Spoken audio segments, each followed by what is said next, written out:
Today is October 26th of 2024, and exactly 1 year ago, I announced The Legend of Zelda Majora's Mask Reborn, which is my project to redo all of the music of The Legend of Zelda Majora's Mask. We also included a lot of art pieces done by some very talented, fantastic artists, and then we took all of that music and made it actually functional within the game. However, as great as all of that is, Majora's Mask is only half of a larger whole.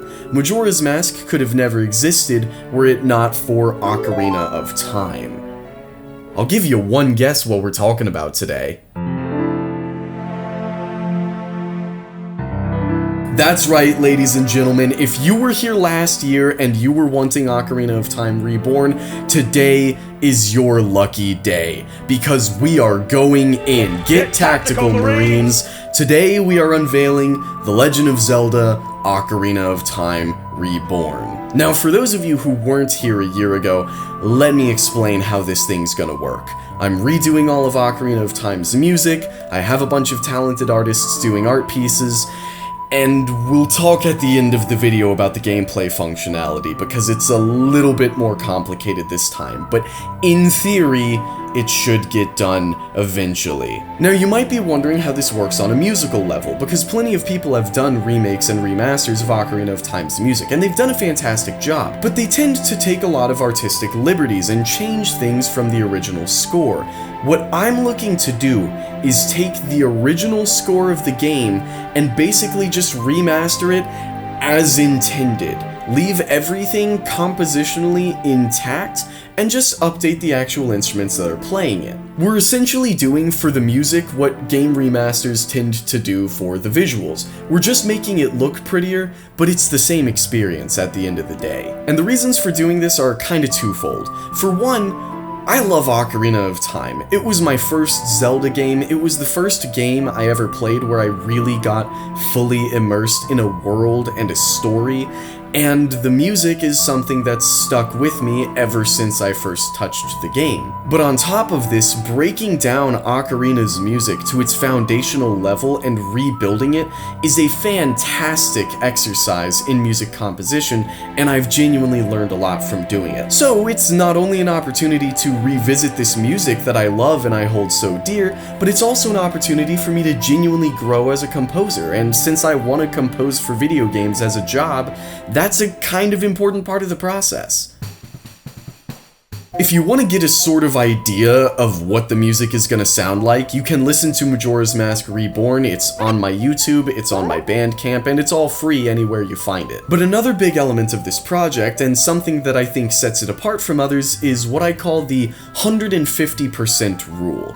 Now, I talked about this last year, but to explain for those of you who are new, the 150% rule is maintaining 150% accuracy to the source material, and this comes in two major flavors. The first being, everything that was in the original score and was achieving its goal will stay, but everything that could use improvement is being improved upon. Now, the words can get a little confusing, so let me actually demonstrate what I'm trying to talk about with one of my favorite tracks from Ocarina of Time, the Forest Temple. Now, the Forest Temple opens with this really cool wind chime sound before adding in the rest of the instruments. Now, this wind chime is a very specific and distinct sound, and it's something that's stuck with myself and many other Ocarina of Time fans since we first stepped foot inside the temple. Adding in a new wind chime that didn't achieve this same effect would be criminal, and it wouldn't be doing justice to the original track. So what I ended up doing was taking the high-quality original sample of this wind chime and adding that in with a lot of new and rearranged instruments. So what we end up with is going from this into this.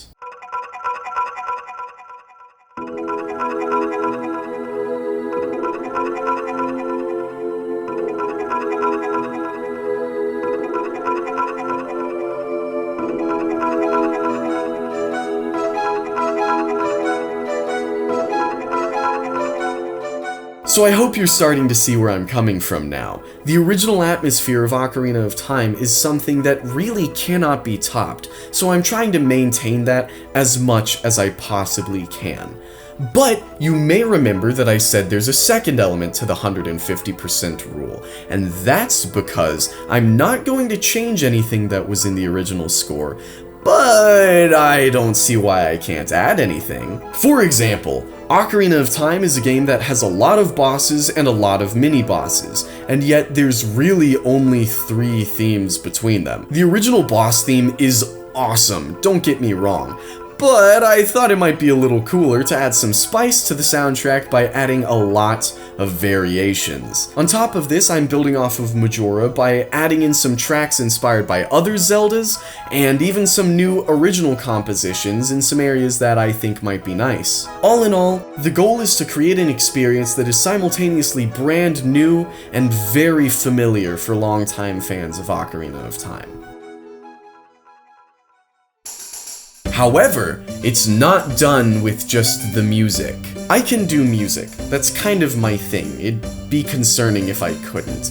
But what I can't do at all is visuals. I cannot draw to save my life. But luckily, I know a lot of people who can, and even more luckily, a lot of them happen to love Zelda. Majora's Mask Reborn, when you downloaded the album, came with a lot of very beautiful, beautiful art pieces, and all of those wonderful artists have returned to do more beautiful art pieces for Ocarina of Time. But on top of this, we now have more artists working on Ocarina of Time to fill out the visual palette a little bit more. Now, all of these art pieces will be free to download when the album comes out, and of course they'll also accompany the YouTube video, and all of the artists will be linked when you're looking at this, so please go check them out because they're all so wonderful and talented. And we're really looking forward to showing you what we've been cooking when this thing releases, which we'll be getting to a release date in just a moment. But first, we have to talk about the third major part of the Reborn project,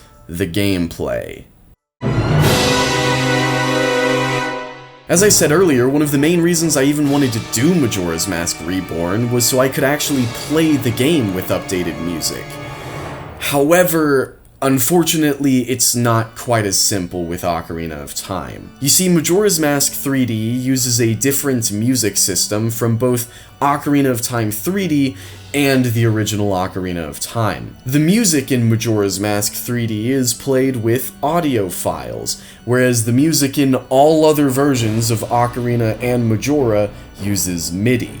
Now, Ocarina of Time and Majora's Mask have both been, at this point, decompiled on the computer, and there's a lot of fantastic work in the modding scene, but unfortunately, it doesn't seem like anyone's figured out how to crack the code with MIDI yet.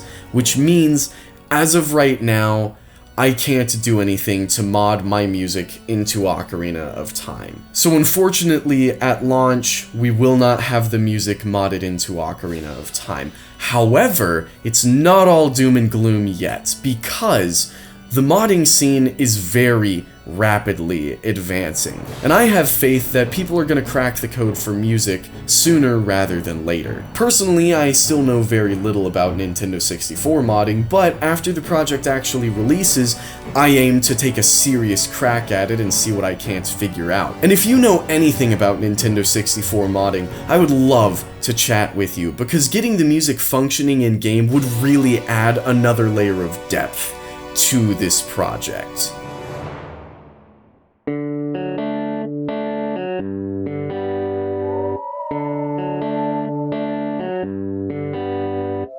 So alright, I think you've waited long enough. Let's talk about release. If you were here last year, you might remember that Majora's Mask Reborn was announced on October 26th and released on December 8th.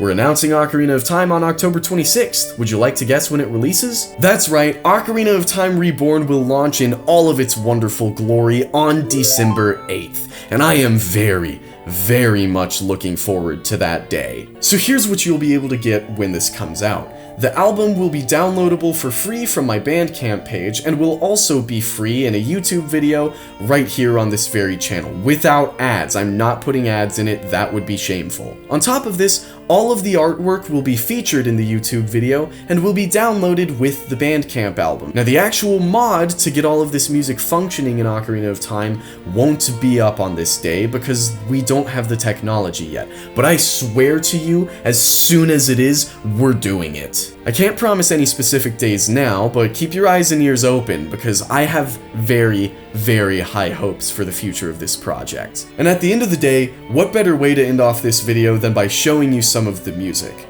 That's what we're here for, right? We're here to celebrate Ocarina of Time's music, so without further ado, I'll let you do just that. Please enjoy.